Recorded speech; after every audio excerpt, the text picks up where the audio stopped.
Hi, everyone. It's the next installment of The Partner Perspective. And I know I always say I'm excited. Sound like a bit of a broken You're always record. excited, that's I am. why. You know me. But I've got a very, very special guest here today. Extra special. Extra special. Edmund, we've got a unique relationship, haven't we? I think. I think so. I didn't want to say it, but, you know. I'll get out there and say it. I think our relationship is unique because of the way we've worked together for many years now. 4 years at least, yeah. Yeah, exactly. So I'm going to get into it. We'll go into our history and how we sort of have got here today. But I'll let you run it. So look, give us some info. What's your background? How did you get to where you are today? All right, right from the beginning. Yeah. So how far back? Am I going to school or like what subjects I picked? You're really throwing it back now. I can do. Some people, you know, no one really knows what they want to do in as a career, and I definitely didn't. And I sort of had a science and finance kind of my options. I didn't know that about you. I should know your CV inside out. You should know it, but you know, who looks at A-levels when you're looking at True. more senior roles, I suppose. But I was doing like maths, physics, chemistry, and accounting. My school randomly did accounting. So when I was picking uni, I was like, it's either science or finance. And so I decided that mechanical engineering sounded like interesting design, you know, work and stuff. But it was like probably the worst thing I ever did. It was good fun. I had a year at uni, but then I dropped out, and then I blitzed the AAT in 8 months. Which is you dropped out and then okay. So I had all the fun of freshers and all the fun and kind of experience of uni, but only had a year of fees. So in some ways, I kind of think I kind of got the best of both worlds. Yeah. And then I blitzed AAT in 8 months, which is kind of really fast, but I did it all off my own back. I was kind of just working random stupid jobs. And then I got my first job as a ACCA trainee at a place called Norton's. Okay. And they're now part of Vistra Group, but at the time they had some really unusual clients, and I had a really good start in audit, where lots of people say audit's boring. You know, I think it's only boring if you're not working on interesting clients, basically. Yeah. So I was working on, you know, subsidiaries of Apple, Fitbit, Airbnb, Fujifilm. I had to go to Amsterdam to do the Fujifilm audit and things. So it was like a really good first start. Yeah. And it was like a really like exciting start to audit, which is kind of, I think it's not, you know, the sort of the start everyone gets in that space. Yeah. Unless maybe you're working for the top 4 and you're working with big listed clients and stuff like that. So it was a good start. And then, I kind of moved around quite a lot more than most, I'd say. Went and worked for FLB. They're in the top 100 now. Yeah. And I was working on a lot of FCA regulated stuff, and my audit manager left within a month of me starting or something. So I had to do everything, which was sort of a bit of a baptism of fire. Good exposure, though. Amazing exposure, actually. I'd say, you know, it's one of the things that grows you the most is when you're thrown into the deep end and you've kind of just got to survive, sort of thing. And then the next thing I went on to Critchley's. They're also top 100. Yeah. And that's when I came into recruitment, so I remember seeing you around. Yeah, we might have even had a chat around that time. So it might be a lot longer than 4 years. Because, gosh, that's a lot longer than 4 years then. Okay. And then they were like, oh, yeah, I don't suppose you've ever done any charity work. And I was like, well, I have never done any charity work. But if you tell me, you know, if you give me the right training and stuff, I'll turn my hand to it. And so they hired me, I joined, and then I got literally thrown into leading enormous charity audits with no training at all, actually. So I was doing like best form of training. Well, I'm not sure. It was stressful, that's for sure. I got through it, and I ended up kind of adding charities as a string to the bow, if that makes sense. Yeah. But I was leading audits for like some of the Oxford colleges. Yeah. So I was going into like Lincoln College, which is like beautiful kind of architecture and been around for 400 years, and that was quite interesting. And people like Helen Douglas House, a big national charity, and then I decided, you know what, they didn't train me. I'm going to jump ship, and I'm off. Yeah, Gary Hayward from Haynes Watts High Wycombe literally contacted me directly on LinkedIn. And went and moved there, and they had some really good clients, actually. And Haynes Watts kind of changed a lot recently, so I think almost all of it's been bought up by Cooper Parry now. Yeah. So they're sort of trading places. But I had some really good experience dealing with like lots of listed companies, doing consolidations and stuff. And that's when I had the opportunity to move up into management. moved into a different part of Haines Watts and built a brand new audit team from scratch, and then had to merge 4 acquired portfolios at the same time whilst training up a team that knew nothing about audit. And you've just been on the get-go, haven't you? It was a lot. And I had some sort of change management projects, moved lots of offices in Haines Watts onto paperless audit software and stuff. And then I moved into Johnson's, which is where it really got interesting. This is where I came along and That's where you came along. Sweeped you up and moved you around. Well, I make that sound a lot easier than what it actually was, right? It was a lot of grief, actually. I was in the process of getting my RI, and you were. I had put that application in January of 2020. COVID was obviously started in March. Yeah. So that's when Johnson's lost its old RI. Yeah. I had to basically, it put me in touch with Stuart. We got along like a house on fire. He was like, yep, I want you to start straight away, subject to you getting your RI, because that's what I need. And then I had to like battle with ACCA, who'd all been like sent to work from home with none of the phone systems working, and all this stuff was going wrong because it was COVID. And I think I got it finally like mid-August. Yeah, it was quite a time. I mean, January around to August, it's just an insane amount of time to have to wait for that to come through. And it's been a real roller coaster since joining Johnson's. Good background. Good background. I mean, it's just so interesting to hear your moves, and especially about the AAT, because that's not the traditional route. You know, a lot of people that I speak to haven't dropped out of school. They never really say that. So the fact that you're in this position, it's. I think it's high. You know, it's quite interesting to show what you do now. It's a different route. I've kind of, there's people either normally do AAT out of school, or they do degree and then ACCA or ICAW or whatever. And I've kind of just sort of done like a blended approach, like a completely different, It's great though. Like, I think that's diverse. That's interesting. Obviously when I first started recruitment many years ago now, or 8.5 years ago, I think we had an initial chat. And then when we first had our proper sort of conversation around something serious and sort of talking about career prospects was when you were at Haines Watts. And I was like, right, I have this role. Are you looking, what do you think? So we've worked, the reason I said our relationship is unique earlier is because we've actually worked together as I'm your recruiter and you are a candidate. Yeah. And also we've worked together on the other side where a lot. I recruit for you now. Loads, actually. Probably give you a bit of a headache, but... No, I think if anything, you're fixing headaches. Yes. So, I mean, I'm going to throw it out there. How did you find working with me as... from a candidate perspective, because there'll be a lot of candidates that are listening to this for so many reasons. What was your experience of recruiters, or what was your experience of me in particular? Well, in general, there's a lot of recruiters out there, and in general, most of them are rubbish. But you're not one of those. Actually, you know what? I actually define recruiters in 2 categories. I think there's the recruiters and then there's headhunters. Yeah.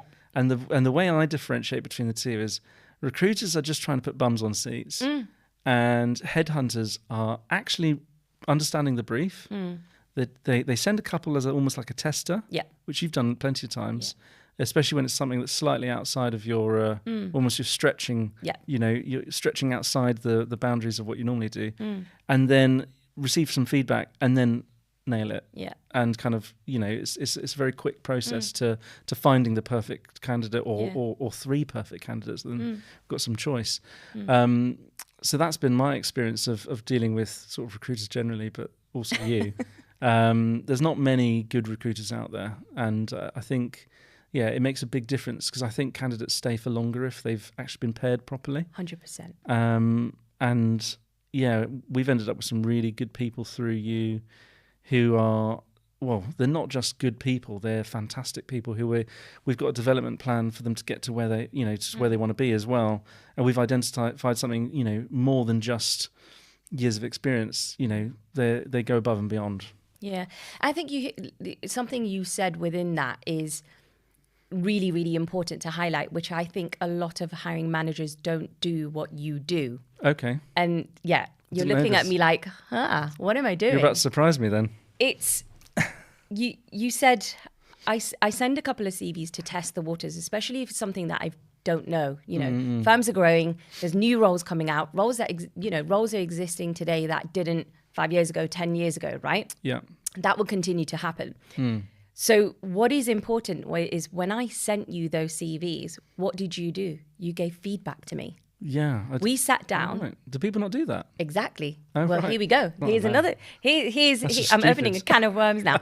But feedback is so crucial. Yeah, well, it helps hone in, doesn't it? I've had some recruiters in the past who are clearly fresh to it.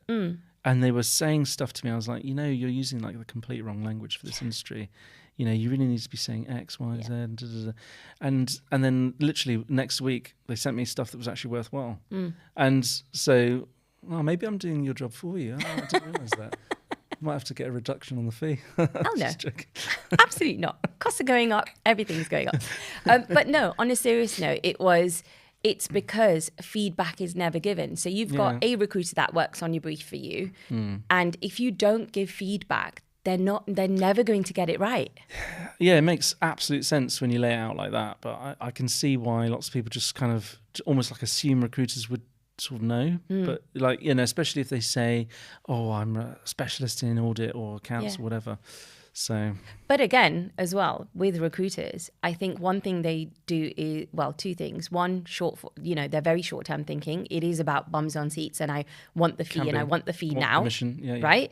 And that's not what recruitment, in my opinion, should be about if you really want to get to know a market. Yeah, that's why I think because the other thing is you've got a little bit of a clawback if people don't last. Exactly. Then sometimes the fee I can't remember what our thing is, but like generally across the industry, there's either, we'll place the next one for free or we'll give a reduction. So if people place them properly and get a nice match, then likely to stay for many years to come and be grateful and come back. Absolutely. So. And I think that's what good recruiters or excellent recruiters will do. They'll.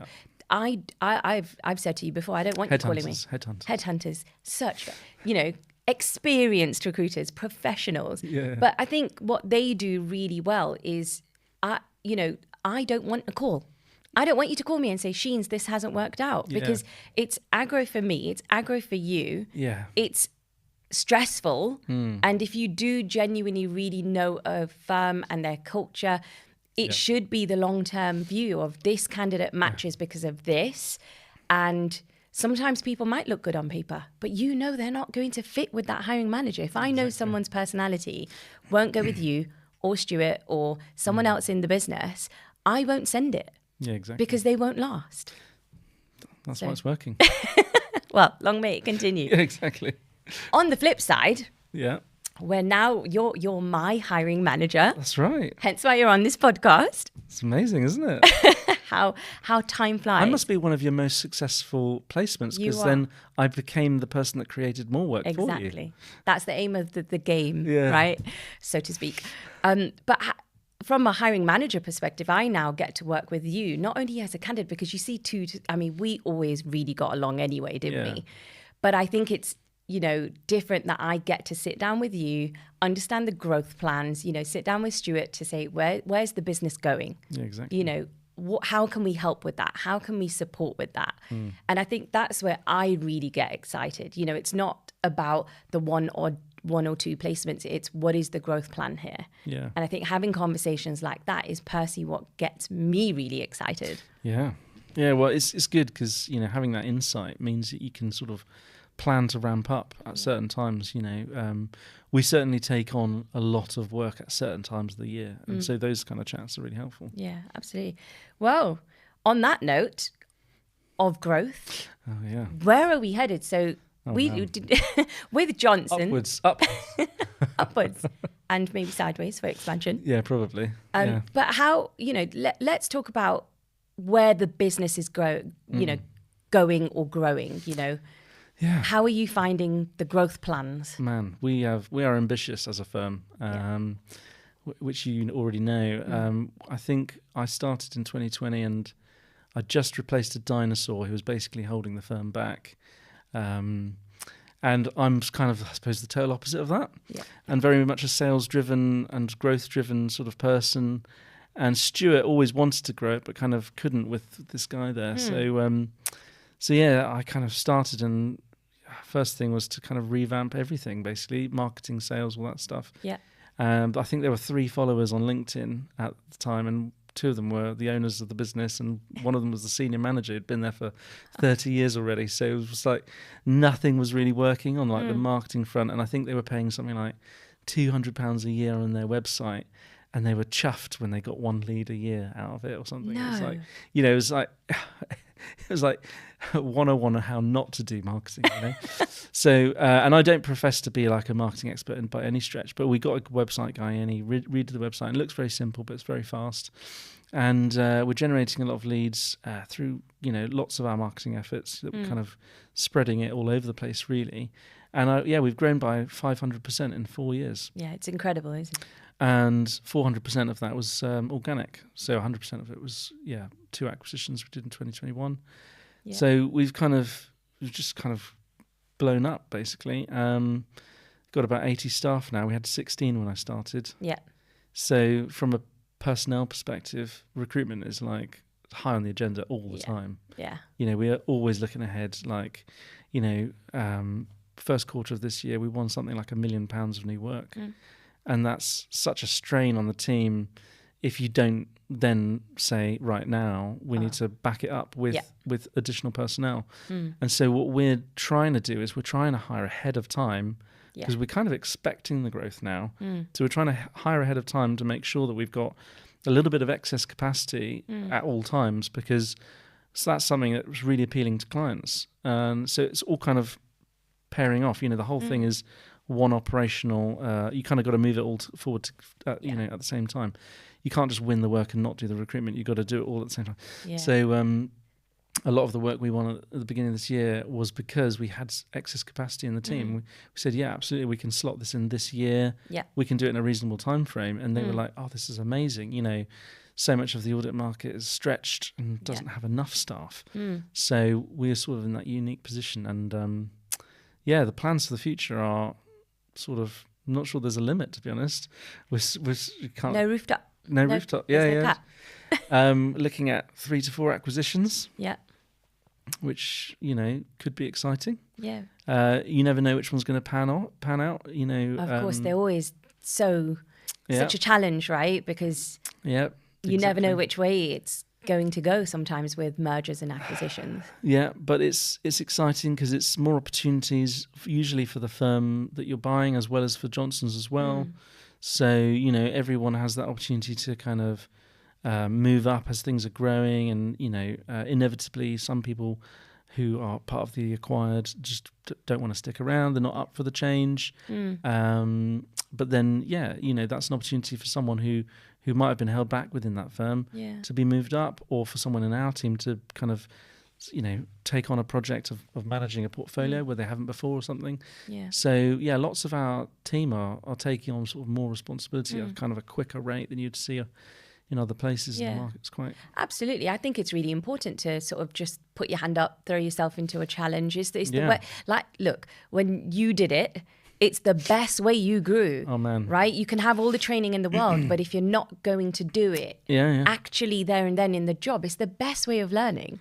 Yeah, absolutely right. I mean, actually, that's something I say to lots of people who kind of coming up through the ranks, whatever, that, the only reason I'm sort of where I am is I was always putting my hand up for probably the most tricky stuff. Yeah. And being a bit of a cocky young person, always saying, oh, yeah, and I'll do it really fast as well, and I'll nail it. And I know. Confidence sometimes is everything. And my line manager in some instances were like, I like the confidence, but I'd be impressed if it actually happens that way, and sort of give me the work. And then I sort of, created a situation where I had to deliver, and, actually kind of learn more in a shorter space of time by doing things like that. You called it now, Edmund.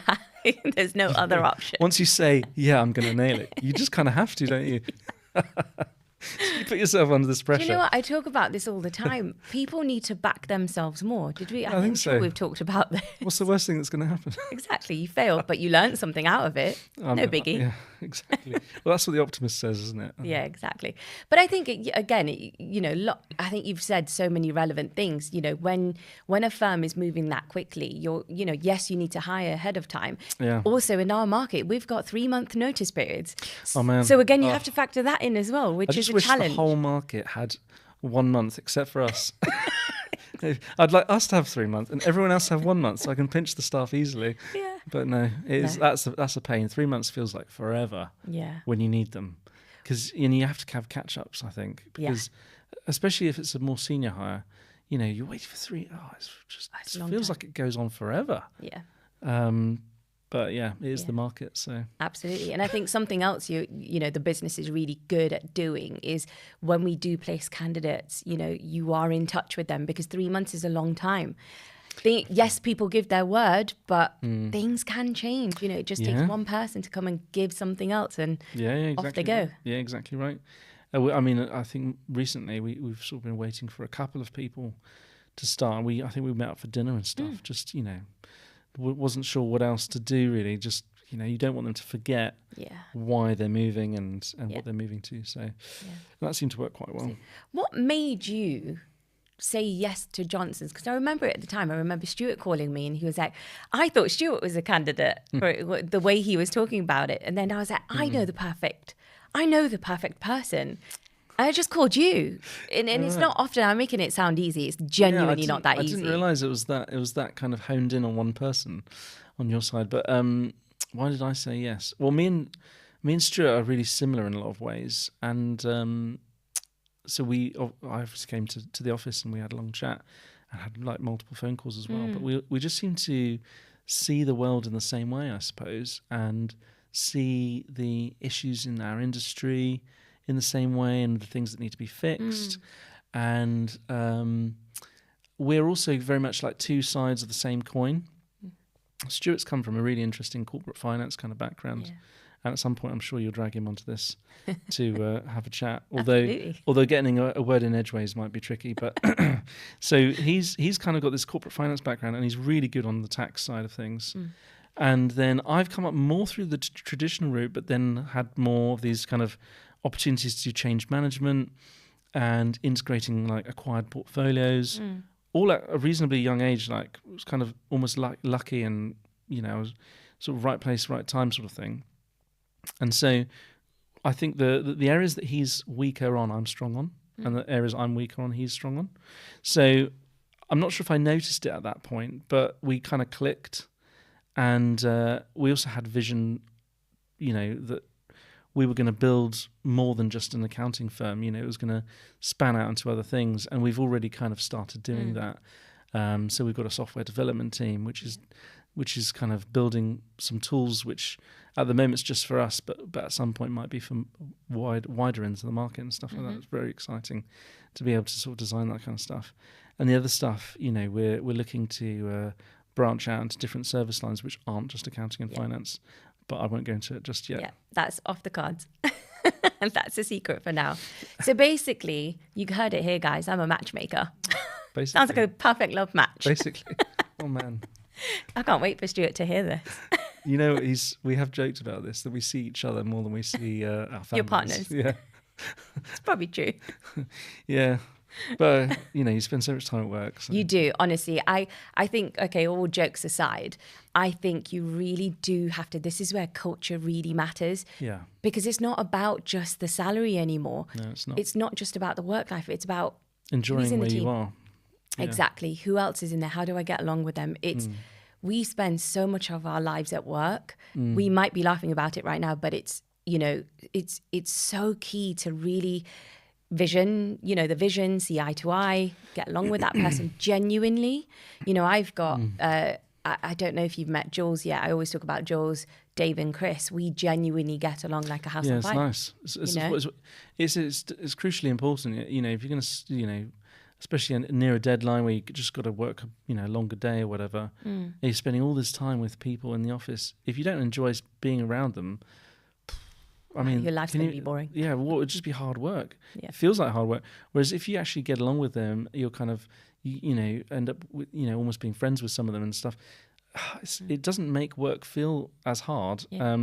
I think we're starting to build a really nice culture in Johnson's. We've got, you know, I think all the senior management are very supportive of the staff. You know, firm but fair, but like always there to support when people are asking for it. Yeah. I think we're like, it's funny, it's become more and more important over the year as we got bigger that, you know, we exit toxic people quickly, you know, and, you know, that sounds like a really, like a harsh thing to bring up maybe, but, you know, you got to protect the good people in the team who, you know, don't want to be around. So, you know, we had a manager, it's maybe the grubby side of you know, recruitment and stuff. Yeah. We hired someone who was not a people person at all, and they were a manager. They had to be a people person in a way. Yeah. And they wouldn't give anyone any advice unless they first went and made him a coffee, and it was just like, what? It's just not acceptable. You know, you need to make an atmosphere where the trainees can learn. They feel like they can go and ask people questions freely, you know, with no hindrance, because we want them to expand their knowledge and experience as quickly as possible, so they can become more useful to us. Yeah. So, you know, we've had, you know, different challenges like that as well. Interesting. Which is all part of and parcel of hiring lots of people in one big go. Yeah. Yeah, it's really important to make sure you know what you want your culture to look like, I think so. I think you're right, because at the end of the day, if someone... Firstly, you're right. I can't believe I just heard that. You're a manager. Your job is to lead people. Your job is to motivate and empower other people. Yeah. So so you're basically not doing your job, in my opinion. In my opinion, yeah. Right? So we're in agreement over that. Yeah. But I think, you know, that's toxic. That's not good behavior. And I think, unfortunately, it's not always a great thing. We don't want to hire someone to fire someone, right? We don't go in it with that intention. It's more hassle to have to fire someone. I'd much rather everyone just kind of did what they're supposed to be doing. Yeah. But unfortunately, you are right. Again, it's, you know, if you've got one bad apple, that impacts other people. It's not fair. And you've got a much bigger team that you're thinking about protecting. You know, I had some like 4 different people come to me and say, look, I don't know how I can work with this guy. He's not supporting me. I'm thinking, well, that's exactly the opposite of what I need from a manager. Exactly. Yeah. Anyway. Yeah. But we move on, and unfortunately, we get the onwards and part upwards. Of the job. Onwards and upwards. Yeah. Exactly. Market trends. I mean, the whole purpose I do this podcast is, one, to add value to the world we operate in, right? Yep. What market trends are you seeing, or what challenges are you seeing on the horizon? Yeah. In professional services, in audit and assurance, that you can see that, you know, I can probably foresee that being an issue over the next 12 months? I think more widely across the industry, as in not just audit, where I have a bit more of a focus because I'm the RI and ACP and all that stuff. But like more widely, I think clients are becoming sort of intolerant of sort of slow responses and, you know, kind of perhaps an old way of client dealings, I suppose.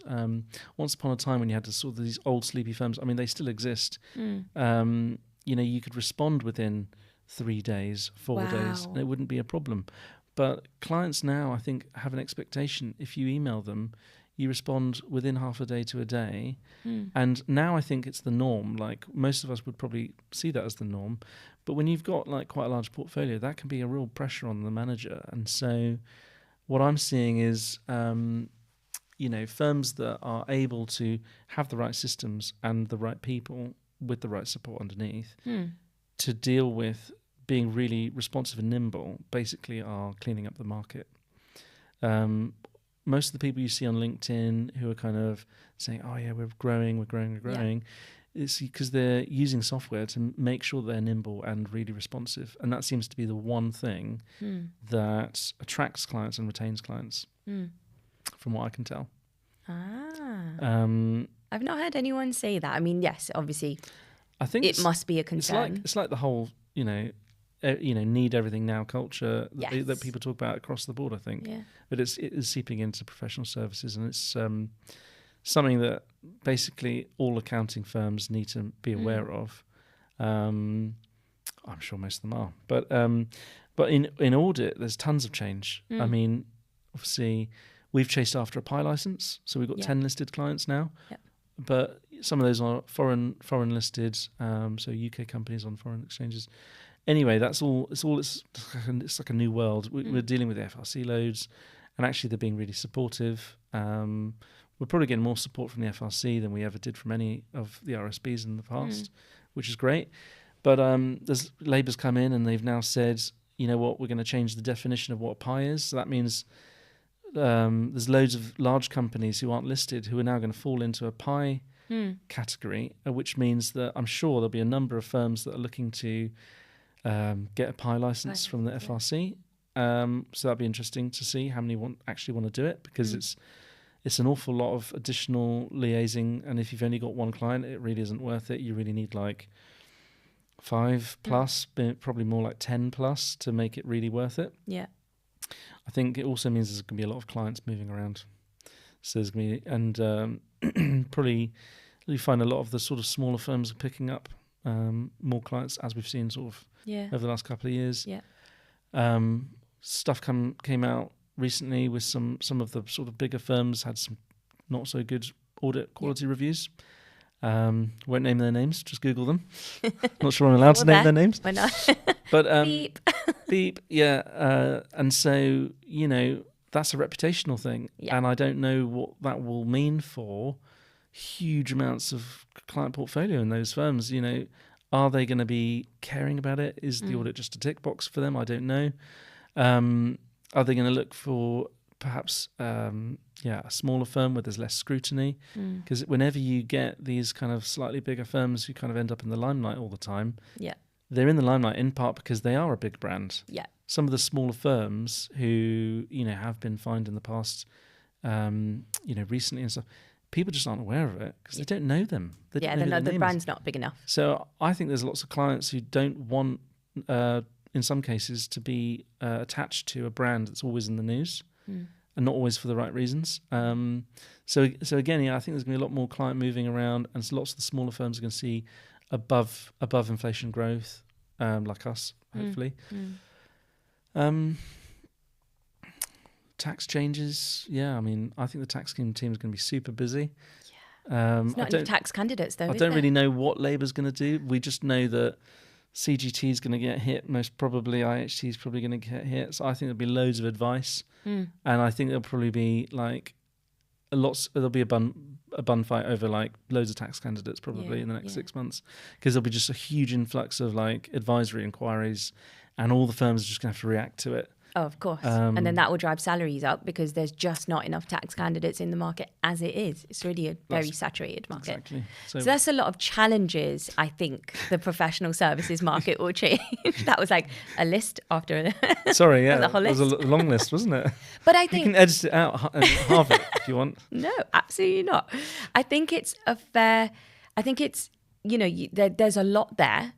But I also think, just going back to the initial challenge you stated earlier, is where clients are expecting that response. Really responsive, yeah. So if you mix all that together, I think that will be quite a few challenges in itself, which will bundle up together, where I think people need to become more versatile.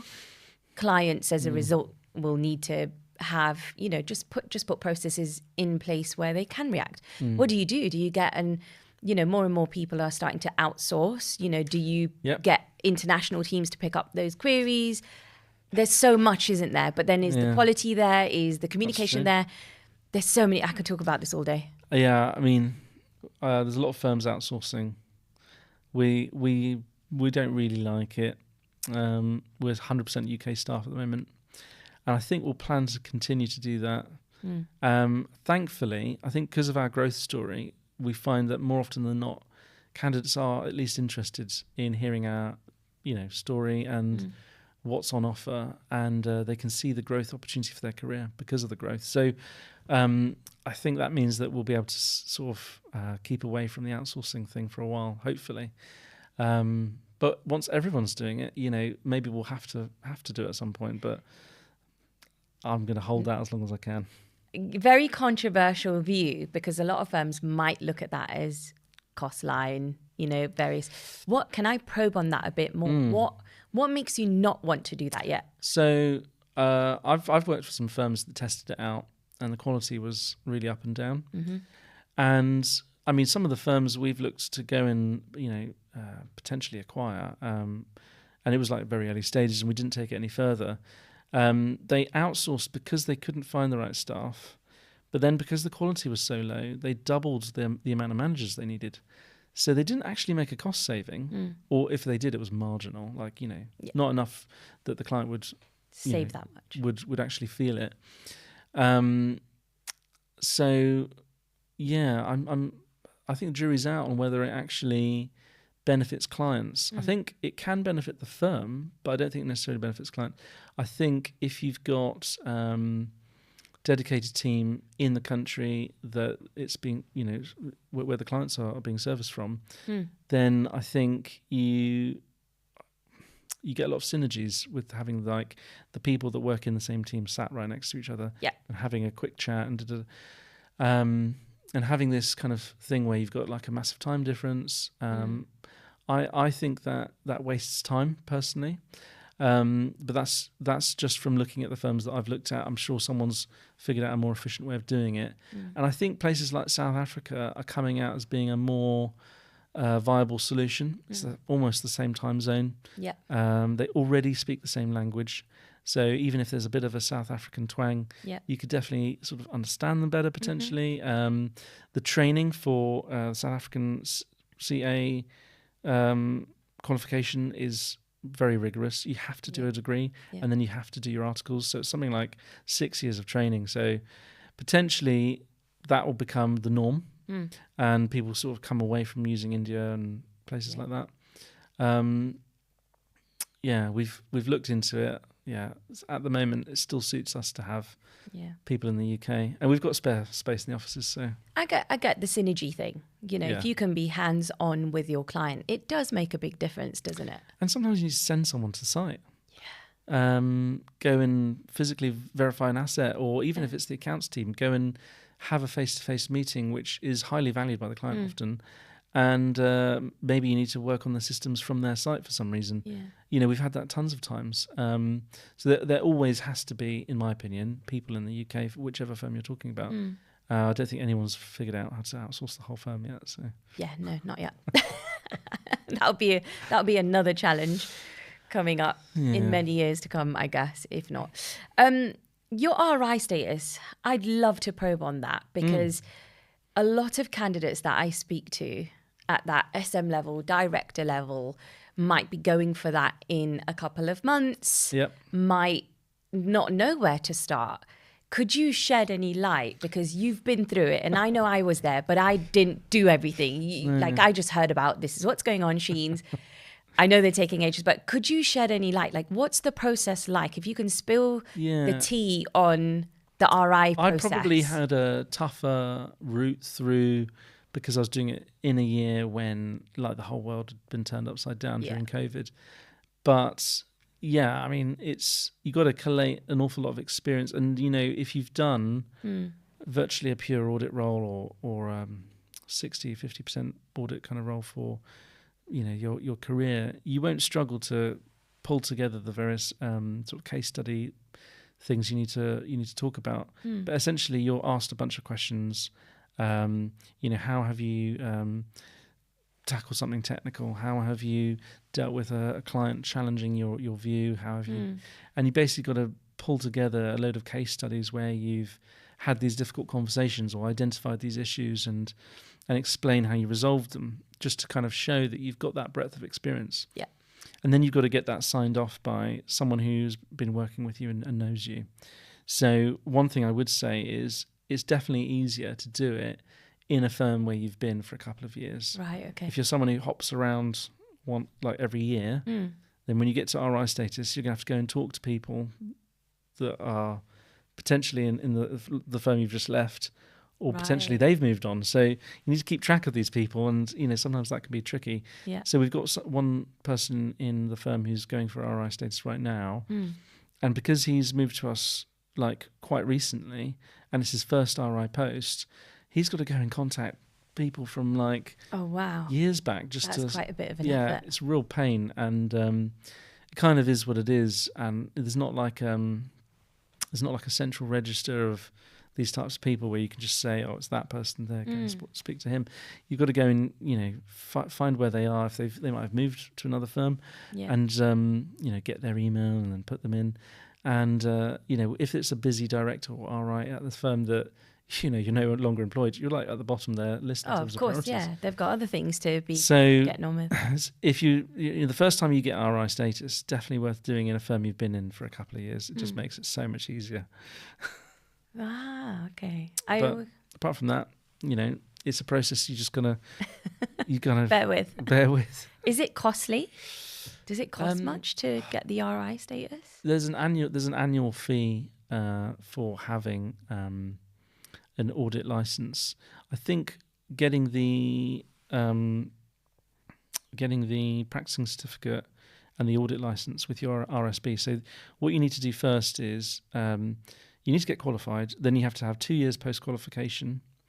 And then you need to apply for a practicing certificate and audit license with your RSB. So if that's ACCA, ICAW, it could be ICAS. And then once you've got that, then you can apply for being an RI in the firm you're in. But that might be with a completely different RSB. So I'm ACCA, so I've got my practicing certificate and audit license with them. Yeah. And then I'm an RI under the ICAW because it's an ICAW firm. Right. Yeah. Okay. So it's and the process for getting your audit qualification and getting your RI is exactly the same, but you just got to do it again. So, yeah, that sounds fun. It's a fun process. Yeah, it's a real fun process. And then the FRC has its own process, and I went through when it was, you know, a period of transition. So I don't even think I went through the normal way. As in, what people now have to do is probably completely different to what I did. Yeah, it's probably changed since you did it. So because all the rules changed in December 22. Yeah. And I was kind of like, I already had a PI client, so I kind of got put across. You know, we had some sort of communications, but there was not like loads and loads of checks and balances. They kind of just wanted to monitor us, you know, from then on. But now, if we get an existing RI to become, you know, registered under the FRC, I have no idea how lengthy that will be, or how hard that'll be. That you know, for a lot of firms, that'll be the first time they'll do it will be like soon. Probably. Wow. Okay, well, we hope that was useful, because I thought the process was still the same. For the FRC, who knows? Yeah, who knows? There's always changes, isn't there? Let's go through interviews, because the business is growing. And what I would want is when we are sending candidates to you, they need to be well informed about what you look for in an interview, because you'll be surprised how many people get. So you want me to give them all the secret answers? So at least a candidate can do some research on you and what you look for. So look, if someone is looking at joining Johnson's, you know, what are you looking for out of that person? So you don't have to give away the interview tips and exactly what they need to say, but in a candidate, what do you look for as a hiring manager? Or what do Johnson's look for to say yes? Yeah, I think it really depends on the role. I mean, we do everything. You know, we get full service offering. So, and I don't think you need to be a type of person to be in the firm specifically, but you know, I think as a firm, because we are who we are and we're growing so fast, we do err on the side of ambition, because if we see ambitious people who are able to do the job that they're being hired for, we can sort of see a future for them and kind of see how they can be sort of supporting the firm for many years to come and be happy.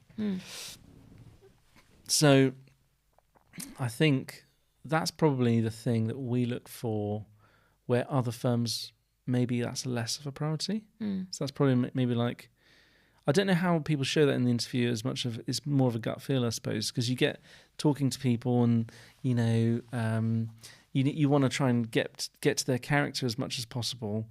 The technical side of it's easy enough. We've got enough technical managers can just quiz them on ISAs or whatever they want to quiz all them day on. long, exactly. And for me, when it gets to me, I'm trying to understand what's their personality like. Show me a bit of personality. Don't just be a robot in the interview. And I think every interview I've ever gone to, I've always been cracking jokes and that's not showing my personality. And I'm pretty sure I've been offered a job from almost every interview I've gone to. But I think it's because you are such an open character. You're very bubbly. You do have that personality, and I think that energy needs to be matched. So often, what I talk about is, you can have a straight A, first class honours, degree and looks great on paper. Glowing CV. Exactly. But are they the right person when they walk into that room? Do they have the right energy? It's chemistry. I say chemistry matters. Yeah, and I think it does, because at the moment we've got a really nice tight-knit team. They all get along. And if you throw someone in there who's just completely different and they're just not going to gel, then you sort of know they're not going to be happy long term. And ultimately, we actually care about our staff. We want them to be happy, and not just because we're caring for them, but also it does mean that they will stay for longer. So it's practical as well. It's true. It's very true. Can I pick your brains on something else, as if I haven't done so already? That's right. Don't mind. Got the whole day booked out. I've got all my questions ready. I've got you for 60 minutes, so I'm going to utilise every minute that I can. There's a firm, there's a firm, and I think, in my opinion, I think it's a great thing. But there are senior managers who come from a different background. They are diverse. They're not qualified, but they are senior managers. What are your thoughts on that? Do you think you would hire a manager or a senior manager who isn't qualified, who doesn't have an ACCA? Might put you on the spot there a little bit. Interesting question. I think it depends what they're doing. For certain things, they need to be qualified, and there's no real getting around it. And it's not even because I think they need it, because what I think doesn't really matter that much as what the client thinks.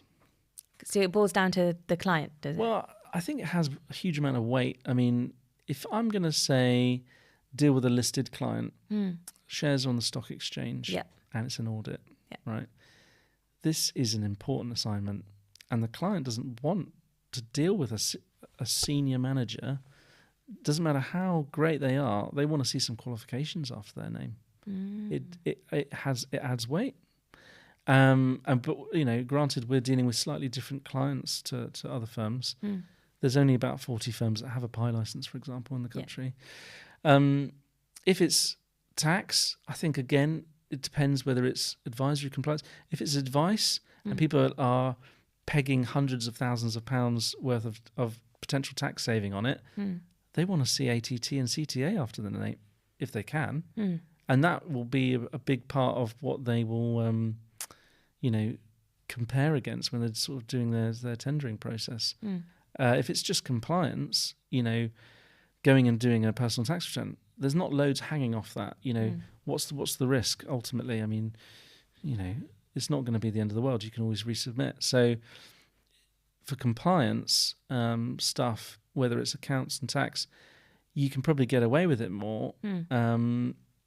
But for certain things where the client is really relying on that individual, it kind of gives them some comfort. So for us, it's important to make sure that the clients feel comfortable. And so in general, I think the qualifications do matter. Probably from moving to senior upwards, as soon as you're an assistant manager, my expectation is that people are qualified. We do have a senior manager who's not qualified. Okay. He's been with the firm for like 40 years or something. Utilised properly, and would you say? He is probably one of the most technical guys we've got. Okay. And clients think he's amazing because he's a fountain of knowledge. But, he's kind of part of the old Johnson's legacy. That's how we've ended up with someone in that situation. And he's more than capable of doing the role, absolutely. But I think that perception for clients. Yeah, it's hard because, I would happily put lots of people who are more than capable into those sort of more senior positions, but can't do it from a client perspective. Yeah, it's quite tricky. It's really interesting hearing it from you because I've placed a senior manager myself who wasn't qualified. Right. In a firm, top 50. Obviously, I'm not going to state which one, but it just poses an interesting question because there are not on the external audit and assurance side. Yes, that is one example, but on the IA side, people are QBE. And there's not necessarily any qualifications that need to be had and for you to do that role. So it just poses a very interesting question just to see what your thoughts are on that as well. Yeah, and the other thing is like I know the reason why it kind of doesn't matter what I think, and it's more sort of what clients think. I know we've got we've got amazing diversity. I mean, I think we've got someone from every continent except for South America right now. And people coming from abroad with different qualifications, but ultimately they are chartered accountant, or they are chartered accountant India, chartered accountant Zimbabwe, chartered. We've almost collected all of them, I think, and which is great. It's nice to have a diverse team. But when some of those guys are converting it to, say, ACCA or ICAW so they can get RI in the future, like we've got one of our staff members doing right now, they do have to take additional exams and stuff. So I know that, people have to do extra even though they've kind of attained that qualified status. Yeah. It doesn't bother me at all. And the clients wouldn't know any different. And also, some clients don't really know the difference between, ACCA, ICAW, SEMA, AAT, and these are all very different qualifications. They just want to see the letters. They don't know. Like I was speaking to a potential audit client literally yesterday who got an audit done by a bank manager, apparently. What? They're not even qualified to do it. So, you don't. Some clients are really sophisticated. They need to see those letters, and some just clearly have no clue. So wow, one extreme to the other. Absolutely.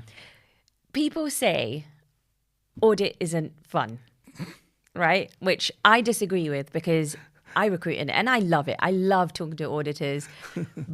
So what would you say? We should get you in to do some standards testing and then you can decide. Yeah, I should, shouldn't I? I will absolutely fail. Just putting it out there. I'll say, I'm not going to say I'm going to smash it because I won't. Just put that pressure on and you will smash it. I can do this. Send me some. I'll do it. I'll sit an exam. Some people say it's not fun. Oh, right, yeah. What would you say the fun part of your job is? Why do you love? Because you do love what you do. Yeah. I can see that. I do love what I do. I'm not really doing... I'm doing a lot of sort of audit review work. And I think it really... For me, audit is fun if you've got a nice team around you and you're dealing with interesting clients and you're given the opportunity to stretch yourself. There's a lot of firms out there who are standing still, or they're growing by inflation, so they're standing still in my books. And the problem with that is you've got, say, like an audit trainee, audit junior, audit semi-senior, whatever. They're just working on the same clients every single year. And for those sort of smaller firms that kind of growing by inflation just have the same clients, that's just so boring. Like we've just hired someone who left a firm where like 90% of their audit team had left because, this was just, they had this mundane kind of sort of churning the same jobs every year. You don't get stretched doing that. Yeah. You're just like turning a handle basically. Yeah, you're just doing the same thing day in, day out. Yeah, you may as well work in a sweatshop, doing the same thing every year. You don't need to use your brain and think of different risks for a different industry and say, oh, I'm going to design this specific test for this one, and use your brain to problem solve your way forward. We're employing people who have absolutely the ability to problem solve and completely do a bespoke thing. And that is when audit's interesting because you are doing way more than just turning a handle. Yeah.